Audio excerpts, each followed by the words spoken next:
আল্লাহর নবীর প্রিয় সাহাবী নাম ছিল দাহিয়াতুল কালবি। দাহিয়াতুল কালবি এমনই একদিন রাসূলুল্লাহর মজমুআর মধ্যে এসে বসলেন, পিছন দিকে বসলেন। রাসূলুল্লাহর সামনে নয়, পিছন দিকে বসলেন। যখন পিছন দিকে বসলেন, রাসূলুল্লাহর কানে কিছু সময় পরে একটা আওয়াজ আসছে, কান্নার আওয়াজ আসছে। এমন কান্না, না জানি কতটা কষ্টের কান্না, না জানি কতটা কষ্টের কান্না। এমন কান্নার আওয়াজ বিশ্ব নবী রাহমাতুল লিল আলামিনের কানে আসে। যখন রাহমাতুল লিল আলামিন এই কান্নার আওয়াজ শুনতে পাইলেন, কান্নার আওয়াজ শোনার সাথে সাথে সাহাবায়ে কেরামদেরকে বললেন, ও আমার প্রাণের সাহাবীরা, এই মাহফিলের মধ্যে, এই মজমুআর মধ্যে কে রে এমন ভাবে কান্না করে, কার এত দুঃখ কষ্ট রে, কেন এত কান্না করে রে, কে তো কান্না করে? সাহাবায়ে কেরাম বলতেছেন, ইয়া রাসূলুল্লাহ, ইয়া হাবিবাল্লাহ, আপনার প্রিয় সাহাবী দাহিয়াতুল কালবি কান্না করে গো নবী। আপনার প্রিয় সাহাবী দাহিয়াতুল কালবি কান্না করে ও নবী। আপনার প্রিয় সাহাবী দাহিয়াতুল কালবি কেন কান্না করে আপনি জিজ্ঞাসা করুন। তখন বিশ্ব নবী রাহমাতুল লিল আলামিন সাহাবাদেরকে বললেন, দাহিয়াতুল কালবিকে বলো সামনে আসতে। দাহিয়াতুল কালবি যখন সামনে আসলেন, আসার পরে বিশ্ব নবী জিজ্ঞাসা করতেছেন, ও দাহিয়াতুল কালবি, আমার প্রাণের সাহাবী রে, কেন এমন ভাবে কান্না করতেছো? কেন এত তোমার দুঃখ কষ্ট? কিসের তো দুঃখ কষ্ট রে দাহিয়াতুল কালবি, প্রাণের সাহাবী, বলো রে এত কষ্ট কেন? সাহাবী দাহিয়াতুল কালবি বলেন, ইয়া রাসূলুল্লাহ, ইয়া হাবিবাল্লাহ, আমি কান্না করি গো নবী। আমি এমন একটি পাপ করেছি, আমি এমন একটি পাপ করলাম গো নবী, আমি জানি না আমার আল্লাহ পাককে ক্ষমা করে দিবেননি। আমার নবী বলেন, দাহিয়াতুল কালবি রে, কি এমন পাপ করলাম যে পাপ আল্লাহ পাক রব্বুল আলামিন তোমাকে ক্ষমা করে দিবেন না? দাহিয়াতুল কালবি বলেন, ও নবী এবার শুনেন, আমি কেন কান্না করতেছি, আমার এত দুঃখ কষ্ট কিসের? বিশ্ব নবী যখন বলতেছেন, আমার নবী যখন বলতেছেন, দাহিয়াতুল কালবি বলতেছেন, দাহিয়াতুল কালবি বলেন, ইয়া রাসূলুল্লাহ, ইয়া হাবিবাল্লাহ, শুনেন আমি কেন কান্না করতেছি। দাহিয়াতুল কালবি বলেন, ইয়া রাসূলুল্লাহ, ইয়া হাবিবাল্লাহ, আমি তো ব্যবসা করি, আপনি ভালো করে জানেন আমি ব্যবসা করি, ভালো করে জানেন আমি ব্যবসা করি। ও নবী, এই ব্যবসার জন্য আমি পৃথিবীর এক প্রান্ত থেকে আর এক প্রান্ত সফর করি। নবী গো, একদিন আমি যখন ব্যবসার কাজের জন্য দূর দূর সফর করব, পৃথিবীর প্রান্ত থেকে আরেক প্রান্তে সফর করব গো নবী, বাড়ি থেকে যখন বাইর হব, আমার স্ত্রী ছিল গর্ভবতী। ও নবী, আমার স্ত্রীর কাছ থেকে যখন আমি বিদায় নিব, ওই সময় আমার স্ত্রীকে একটি শর্ত দিয়েছিলাম। সেই শর্তটা হইল, এই শর্তটা হইল, যদি আমার ছেলে সন্তান হয় তাহলে তাকে তুমি রেখে দিবা, আর যদি মেয়ে সন্তান হয় তাহলে তাকে তুমি হত্যা করে ফেলবা। ওই সময় জাহিলিয়াতের যুগে মেয়ে সন্তান যদি হইতো তাহলে তাকে তারা হত্যা করে ফেলতো। নবী গো, আমার স্ত্রীকে আমি এই কথা বলার পরে ব্যবসার জন্য বাহির হইয়া গেলাম গো নবী, বাহির হইয়া গেলাম ব্যবসার জন্যে। ও নবী, ব্যবসার কাজ শেষ করার পরে আমি যখন বাড়িতে আসলাম, আসার পরে আমি আমার উঠোনের মধ্যে দেখতে পাই ছোট্ট একটা সুন্দর মেয়ে খেলাধুলা করতেছে, ছোট্ট একটা সুন্দর মেয়ে খেলাধুলা করতেছে। ও নবী, এত সুন্দর, এত সুন্দর, এত সুন্দর একটা মেয়ে খেলাধুলা করতেছে, তার প্রতি গো নবী আমার মায়া হয়ে গেল। কিন্তু জাহিলিয়াতের যুগে তো মেয়ে সন্তানকে রাখা যায় না। ও নবী, আমি আমার সন্তানকে যখন উঠানের মধ্যে দেখলাম, আমি প্রচন্ড রাগান্বিত হয়ে গেলাম, আবার আমার মায়া হয়ে গেল নবী। আমি যখন ঘরের ভিতরে চলে গেলাম, ঘরের ভিতরে যাওয়ার পরে আমার স্ত্রীকে বলতেছিলাম, ও আমার প্রাণের স্ত্রী, ও আমার প্রাণের স্ত্রী, উঠানের মধ্যে যে খেলাধুলা করতেছে ওটা কার সন্তান, কার মেয়ে? নবী গো, আমার স্ত্রী ভয় পাইয়া গেল। আমার স্ত্রী আমাকে বলতেছে না, আমার স্ত্রী বলতেছে, ও আমার স্বামী, যান রেস্টুরেন্টে যাইয়া রেস্ট নেন, আপনাকে পরে বলতেছি কার সন্তান।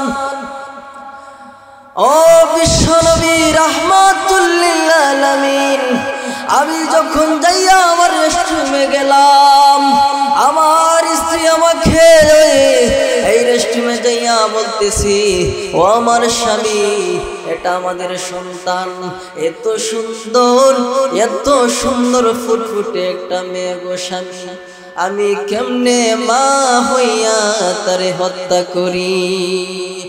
আমি মা হইয়া কেমনে হত্যা করি গো স্বামী? আমি কেমনে হত্যা করি আমার মেয়েকে, যেই মাকে, যেই সন্তানকে আমি জন্ম দিয়েছি, যেই সন্তানকে আমি জন্ম দিয়েছি, 10 মাস 10 দিন গর্ভে রেখেছি, ওই সন্তানকে আমি কেমনে হত্যা করব গো স্বামী? আমার এত দয়া মায়া, এজন্যই আমি হত্যা করতে পারলাম না। ও আমার স্বামী, আপনার কাছে আমি হাত জোর করে চাই স্বামী, আমার মেয়ে সন্তানকে আপনি হত্যা করে ফেলবেন না, আমার মেয়ে সন্তানকে আমি হত্যা করে ফেলবেন না। আমি আপনার কাছে হাত জোর করে চাই, আমি আমার মেয়েকে নিয়ে আপনার বাড়ি থেকে চলে যাব। যে জায়গায় আমার চোখ যায়, যেই দিকে আমার চোখ যায় গো স্বামী, আমি ওই দিকে আমার মেয়েকে নিয়ে চলে যাব। ও নবী, আমার স্ত্রীকে আমি বুঝাইয়া রাখলাম, কিন্তু আমি যখন বাজারে যাই আমাকে মানুষ নিয়ে ঠাট্টা বিদ্রুপ করে, আমি যখন রাস্তাঘাটে হাঁটি, ও নবী, আমাকে নিয়া জাহিলিয়াতের যুগের, ও জাহিলিয়াতের যুগের মানুষরা আমাকে নিয়ে ঠাট্টা বিদ্রুপ করে। ও নবী গো, এই ঠাট্টা বিদ্রুপ আমি সহ্য করতে না পেরে আমার সন্তানকে নিয়ে আমি একদিন জঙ্গলের দিকে রওনা হইয়া গেলাম। বন্ধুর বাড়ির উদ্দেশ্য করে আমার স্ত্রীকে বলতেছিলাম, বন্ধুর বাড়িতে যাব, অনেক দিন বিদেশে সফরে ছিলাম, বন্ধুর বাড়িতে যাওয়া হয় না। ও আমার প্রাণের স্ত্রী, আমার সন্তানকে, মেয়ে সন্তানকে তুমি সাজাইয়া দাও, আমার মেয়ে সন্তানকে তুমি সাজাইয়া দাও, আমার বন্ধুর বাড়িতে মেয়ে সন্তানটাকে নিয়ে সফরে যাব। ও বিশ্বনবী রাহমাতুল লিল আলামিন, আমি যখন আমার সন্তানকে সাজাইয়া গুজাইয়া নিয়া রওনা দিলাম, রওনা দিয়া সোজা জঙ্গলের দিকে রওনা দিলাম। বিশাল বড় গুলবি একটা জঙ্গল, জঙ্গলের পরে রয়েছে আবারও বিশাল বড় একটা মরুভূমি। সেই মরুভূমির মধ্যে যখন আমার সন্তানকে নিয়ে চলে গেলাম, মাটি কুড়ার অস্ত্র বাইর করলাম, বিশাল বড় গর্ত করব। ও নবী, আমি যখন গর্তে কুড়া শুরু করলাম, নবী গো, আমি যখন গর্ত কুড়া শুরু করলাম গো নবী, গর্ত কুড়া শুরু করলাম গো নবী, গর্ত করতে করতে আমার চেহারার মধ্যে বালু পড়ে, আমার দাড়ির মধ্যে বালু পড়ে। আমার মেয়ে সন্তানটা দৌড়াইয়া আমার কাছে আসে, আসিয়া তার কাপড় দিয়া আমার চেহারা বা আমার চেহারার মধ্যে যে বালু লেগেছিল সেই বালুটা পরিষ্কার করে দে। এত মায়াবতী আমার সন্তান ছিল গো নবী, তারপরেও আমার একটু মায়া দয়া হইল না। নবী গো, আমার সন্তানকে নিয়া আমার সন্তানকে আবার দূরে সরাইয়া দিলাম। যখন দূরে সরাইয়া দিলাম, আবারও আমি গর্ত করা শুরু করে দিলাম। যখন বিশাল বড় একটি গর্ত করলাম, ও নবী, বিশাল বড় গর্ত করার পরে আমার মেয়ে সন্তানকে ডাক দিলাম। ডাক দিয়া বলতেছিলাম, ও আমার সন্তান, ও আমার মেয়ে সন্তান, দেখো এই গর্তটা কেমন হয়েছে, দেখো কত বড় গর্ত হয়েছে, কত সুন্দর গর্ত হয়েছে, তুমি একটু দেখো। সন্তান যখন এই গর্তের সামনে এসে দাঁড়ায়, নবী যখন সন্তান গর্তের মধ্যে দাঁড়ায়, সন্তান গর্তের মধ্যে দাঁড়াইতেই আমি ঝুড়ে একটা ধাক্কা দিয়া সেই গর্তের মধ্যে ফেলে দিলাম। নবী গো, আমি আমার সন্তানকে যখন গর্তের মধ্যে ফেলে দিলাম গো নবী, গর্তের মধ্যে ফালাইয়া দিতেই আমার সন্তান আমাকে জোরে ডাক দিয়া বলতেছে, আব্বা, ও আব্বা, আমাকে মাইরেন না, এই গর্তের মধ্যে আমাকে কেন ফালাইছেন? আমি বুঝে গেছি গো বাবা, ও বাবা, আমি বুঝে গেছি আমাকে এই গর্তের মধ্যে কেন ফালাইছেন। আমার প্রাণ ভিক্ষা চাই, ও বাবা, আমার প্রাণ ভিক্ষা তোমার কাছে চাই। বাবা গো, আমাকে প্রাণের ভিক্ষা দেন বাবা, আমার চোখ যেদিকে যায় আমি সেই দিকে চলে যাব। কোনদিন তোমাকে বাবা বলে পরিচয় দিব না, কোনদিন তোমাকে বাবা বলে পরিচয় দিব না। বাবা গো, আমার চোখ যেই দিকে যায় আমি সেই দিকে চলে যাব। বাবা, শুধু তুমি আমার প্রাণ ভিক্ষাটা দাও। ও নবী, চিৎকার দিতে দিতে আমার মেয়ে সন্তান আমার কাছে বলতেছে, ও নবী গো, তারপরেও আমার একটু দয়া মায়া হইল না, তারপরেও আমার একটু দয়া মায়া হইল না। ও নবী, আমি বিশাল বড় একটা পাথর হাতের মধ্যে নিলাম, বিশাল বড় একটা পাথর হাতের মধ্যে নিলাম। পাথর হাতের মধ্যে নিয়া আমার সন্তানের কপালের মধ্যে, মাথার মধ্যে মেরে দিলাম। সন্তানটা চিৎকার দিয়া আব্বা বলে ডাক দিল। ও নবী, যখন ওই পাথরটা আমি আমার মেয়ে সন্তানের মাথার মধ্যে ছুঁড়ে মারলাম, যখনই মাথার মধ্যে ছুঁড়ে মারলাম, সন্তানের মগজটা ছিটকে চতুর্দিকে পড়ে গেল। তারপরেও গো নবী আমার একটু দয়া মায়া হইল না। ও নবী,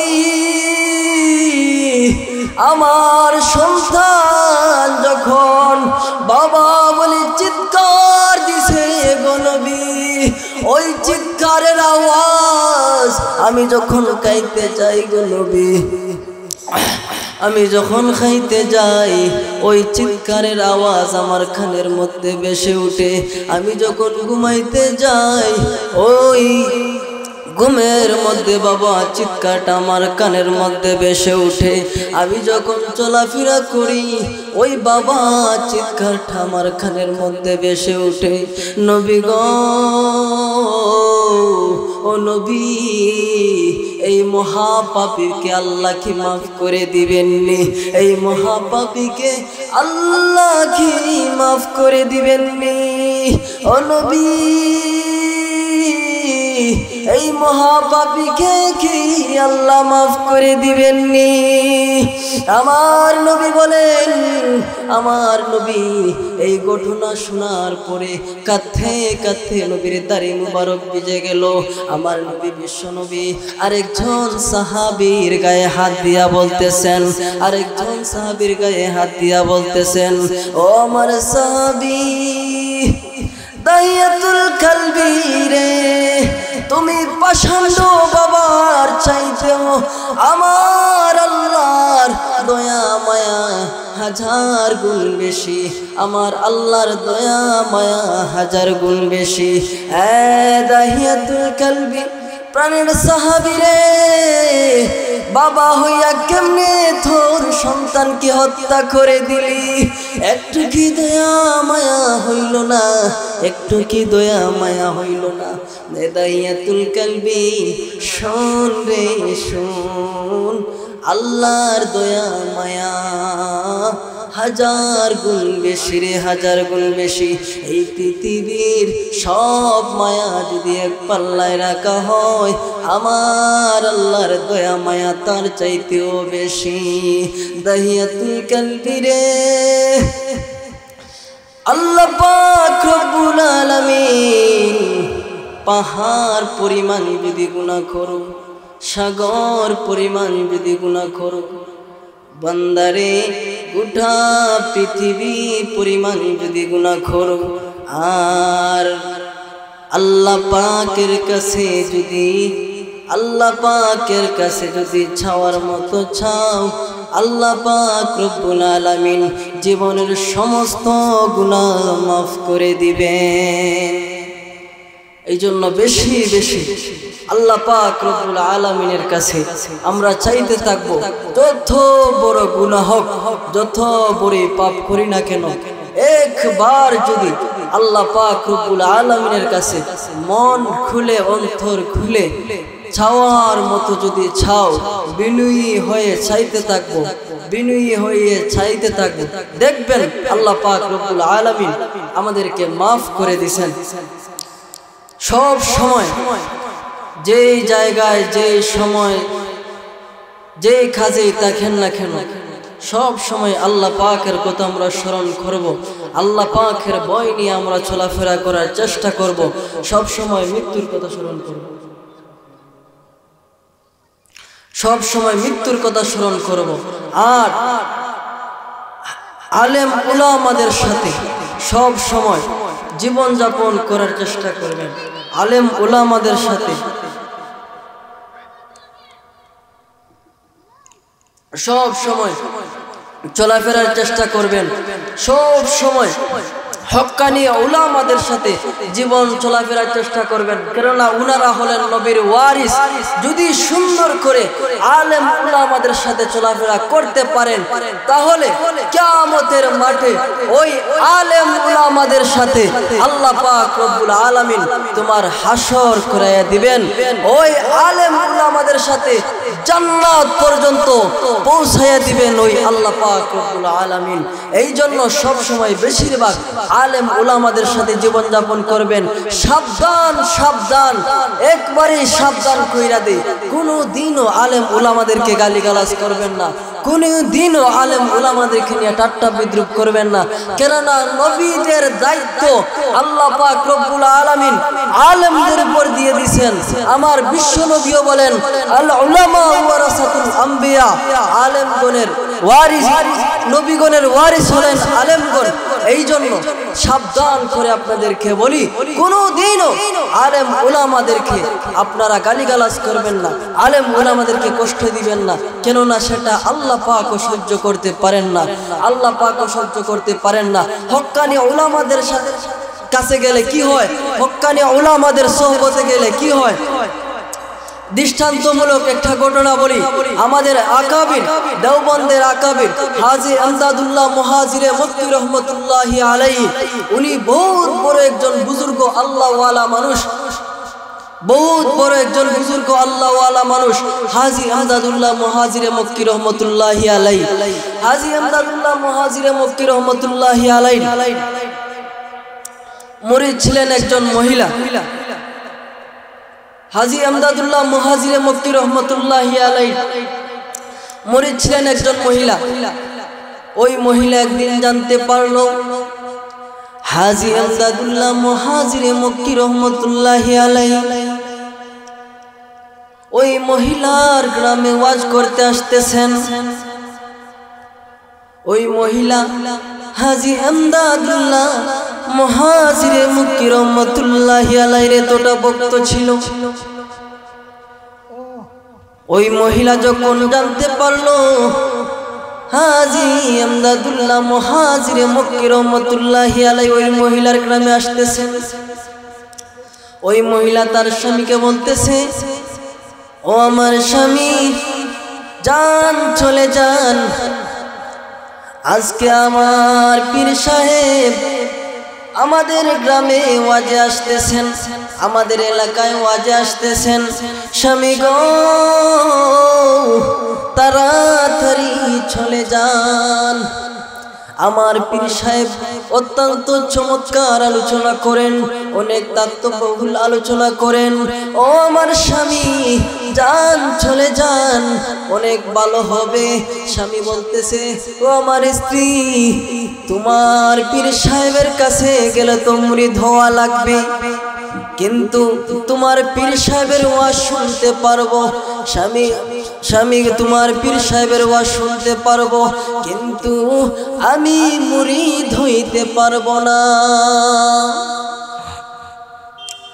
স্ত্রী বলতেছে, স্বামী আমার, যান যান, হাজী আমদাদুল্লাহ মুহাজিরে মক্কি আমার পীর সাহেব যখন আসতেছেন, আপনাকে মুরিদ হইতে হবে না, শুধু আপনি ওয়াজ শুনে চলে আসবেন। সেই শর্তে যখন স্বামী রাজি হইয়া গেল, স্ত্রী বিদায় দিয়া দিল। যখন বিদায় দিয়া দিল, স্বামী ওয়াজের মধ্যে যখন চলে গেল, দেখে লক্ষ মানুষ হাজী আমদাদুল্লাহ মুহাজিরে মক্কি রহমতুল্লাহি আলাইহির ওয়াজ শুনতেছে। এত ভক্ত ছিল, এত মুরিদ ছিল। এ মুসলমান, হাজী আমদাদুল্লাহ মুহাজিরে মক্কি রহমতুল্লাহি আলাইহি হাজার হাজার মুরিদ ওই মাহফিলের মধ্যে ওয়াজ শুনতেছে। ওই ব্যক্তিটা এসে, ওই মুরিদ মহিলার স্বামী এসে একবারে পিছনের কাতারে বসলো। যখন পিছনের কাতারে বসলো, হাজী আমদাদুল্লাহ মুহাজিরে মক্কি 2 ঘন্টার মতো তাত্ত্ববহুল আলোচনা করেছেন, অনেক সুন্দর লম্বা বয়ান করেছেন। বয়ান শেষে বলতেছেন, খেয়ে আসো, সবাই আমার মুরিদ হইয়া যাও, সবাই আমার মুরিদ হইয়া যাও। হাজী আমদাদুল্লাহ মুহাজিরে মক্কি রহমতুল্লাহি আলাইহি এই কথা যখন বলেছেন, এই মাহফিলের মধ্যে যত মানুষ ছিল সবাই হাজী ইমদাদুল্লাহ মুহাজিরে মক্কির হাতে মুরিদ হইতে লাগলো। যখন মুরিদ হইতে লাগলো হাজী ইমদাদুল্লাহ মুহাজিরে মক্কি রহমাতুল্লাহি আলাইহি দেখতেছেন পিছনে একজন মানুষ বসা সবাই মুরিদ হইতেছে, কিন্তু ওই মানুষটা মুরিদ হইতেছে না। হাজী ইমদাদুল্লাহ মুহাজিরে মক্কি রহমাতুল্লাহি আলাইহি ওই মানুষটাকে ইশারায় বলতেছেন, ও আল্লাহর বান্দা তুমি কেন মুরিদ হইতেছো না? এই মাহফিলের সবাই মুরিদ হইয়া যাইতেছে, কিন্তু আল্লাহর বান্দা তুমি কেন মুরিদ হইতেছো না? ওই মানুষটা বলতেছে, ও আল্লাহর ওলি, আমার স্ত্রী আপনার মুরিদ, আমার স্ত্রীর কাছে আমি শর্ত দিয়ে আসছি, আমার স্ত্রীর কাছে আমি শর্ত দিয়ে আসছি, আমি আপনার ওয়াজ শুনবো, তবে আপনার কাছে মুরিদ হইতে পারবো না, আমি মুরিদ হইতে পারবো না। কেননা মুরিদ হইলে তো আমি নামাজ পড়তে হবে, আল্লাহ তাআলার ইবাদত করতে হবে। ও মুহাজিরে মক্কি পীর সাহেব রহমাতুল্লাহি আলাইহি আমি মুরিদ হইতে পারবো না। যখন এই কথা বললেন হাজী ইমদাদুল্লাহ মুহাজিরে মক্কি রহমাতুল্লাহি আলাইহি বলতেছেন, ও আল্লাহর বান্দা তুমি মুরিদ হইয়া যাও, তোমাকে নামাজ পড়তে হবে না, আল্লাহ তাআলার ইবাদত তোমাকে করতে হবে না, কোনো কিছুই তোমাকে করতে হবে না, শুধু তুমি মুরিদ হইয়া যাও। হাজী ইমদাদুল্লাহ মুহাজিরে মক্কি রহমাতুল্লাহি আলাইহির মাধ্যমে যখন সবাই হাজী ইমদাদুল্লাহ মুহাজিরে মক্কি রহমাতুল্লাহি আলাইহির মাধ্যমে আল্লাহর বান্দা মুরিদ হইয়া গেল, মুরিদ হইয়া গেল। যখন মুরিদ হইয়া বাড়িতে চলে গেল, স্ত্রী জিজ্ঞাসা করতেছে, ও আমার স্বামী, আমার পীর সাহেব কি বয়ান করলেন, কেমন বয়ান করলেন? হাজী ইমদাদুল্লাহ মুহাজিরে মক্কি রহমাতুল্লাহি আলাইহি অত্যন্ত চমৎকার আলোচনা করেছেন। স্ত্রী গো, তোমার পীর সাহেব বয়ান করার পরে আমাকে বলতেছেন মুরিদ হইয়া যাইতে, কিন্তু আমি মানতেছিলাম না, আমি বলছি মুরিদ হইতে পারবো না। যখন আমি আমার শর্ত বললাম মুরিদ হইতে পারবো, তবে আমি নামাজ এগুলা পড়তে পারবো না, আল্লাহ তাআলার ইবাদত করতে পারবো না। স্বামী গো, আমার পীর সাহেব তো এমন কথা বলতে পারেন না, আমার পীর সাহেব তো এমন কথা বলতে পারেন নাই, কেমন করে তোমাকে মুরিদ কইরা দিলেন, কিন্তু শর্ত কেমন কইরা দিয়ে তোমারে মুরিদ কইরা দিলেন, কিন্তু বলতেছেন তোমাকে নামাজ পড়তে হবে না, আল্লাহ তাআলার ইবাদত করতে হবে না। ও আমার স্বামী, এর মধ্যে কোনো রহস্য আছে, একটু পরে আসতে লাগলো। যখন মুয়াজ্জিন সাহেব মসজিদের মাইকে আল্লাহু আকবার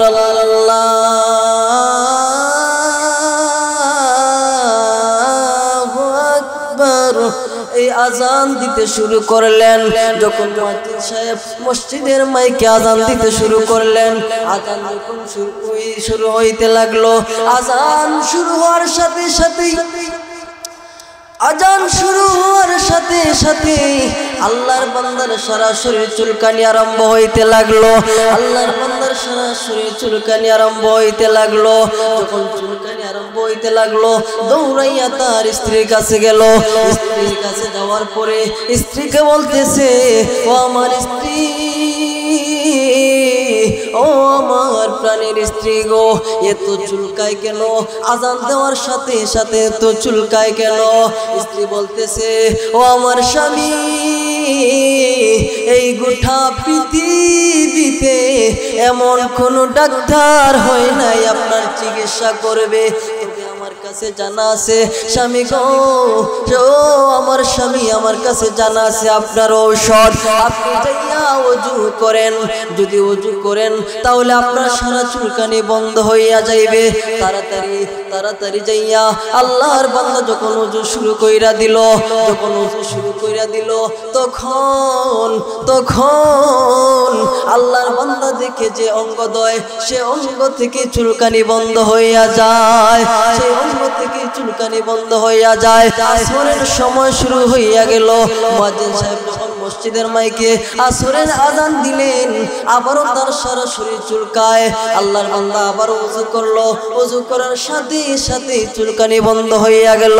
আল্লাহর বান্দা দেখে মাগরিবের আজান যখন মুয়াজ্জিন সাহেব মসজিদের মাইকে দিলেন, আবারও তার সারা শরীর চুলকায়। যখন ওযু করে চুলকানি বন্ধ হইয়া যায়, এশার আজান দে মুয়াজ্জিন সাহেব মসজিদের মাইকে যখন এশার আজান দে, তখন আল্লাহর বান্দার সারা শরীর আবারও চুলকায়, আবারও সারা শরীর চুলকায়। যখন আল্লাহর বান্দা ওযু করলো, তার সারা শরীর চুলকানি বন্ধ হইয়া গেল।